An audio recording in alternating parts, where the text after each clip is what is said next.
আজ সকাল থেকেই পশ্চিমবঙ্গ জুড়ে চাঞ্চল্য। রাজ্যের একাধিক দায়রা আদালতে পৌঁছেছে ভয়াবহ হুমকি ইমেল। বার্তায় দাবি করা হয় আদালত ভবনে আরডিএক্স রাখা আছে এবং দুপুর 1টায় বিস্ফোরণ ঘটানো হবে। এই মেল পৌঁছানোর পরই শুরু হয় তীব্র আতঙ্ক। দ্রুত কোর্টরুম খালি করে বাইরে বেরিয়ে আসেন আইনজীবী, বিচারপ্রার্থী ও আদালত কর্মীরা।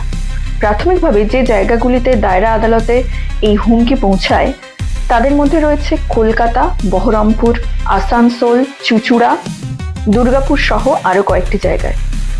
ফলে গোটা রাজ্য জুড়ে আদালত চত্বরে নিরাপত্তা চরম সতর্কতায় রাখা হয়েছে। পুলিশ ও বোম স্কোয়াড দীর্ঘক্ষণ ধরে আদালত চত্বর তল্লাশি চালায়। স্নিফার ডগ ব্যবহার করে ভবনের প্রতিটি কোণা খতিয়ে দেখা হয়, তবে এখনো পর্যন্ত কোনো সন্দেহজনক বিস্ফোরক উদ্ধার হয়নি। প্রশাসন জানিয়েছে প্রাথমিক তদন্তে এটি ভুয়ো হুমকি বলেই মনে হচ্ছে, তবে বিষয়টি অত্যন্ত গুরুত্ব সহকারে দেখা হচ্ছে।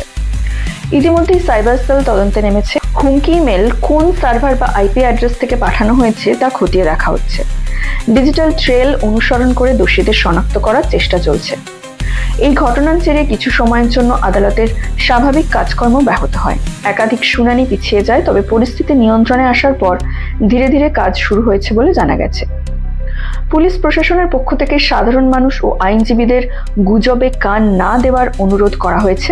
একই সঙ্গে আদালত চত্বরে অতিরিক্ত পুলিশ মোতায়েন রাখা হয়েছে।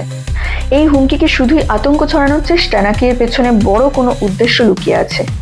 নাকি রাজ্যের কোর্টগুলিতে এসআইআর এর কাজের প্রক্রিয়াকে বাধা দেওয়ার কোনো নতুন ছক এটা? এসআইআর এর চূড়ান্ত তালিকা জমা দেওয়ার তারিখ 28শে ফেব্রুয়ারি, তাই তার আগে কি এই চক্রান্ত?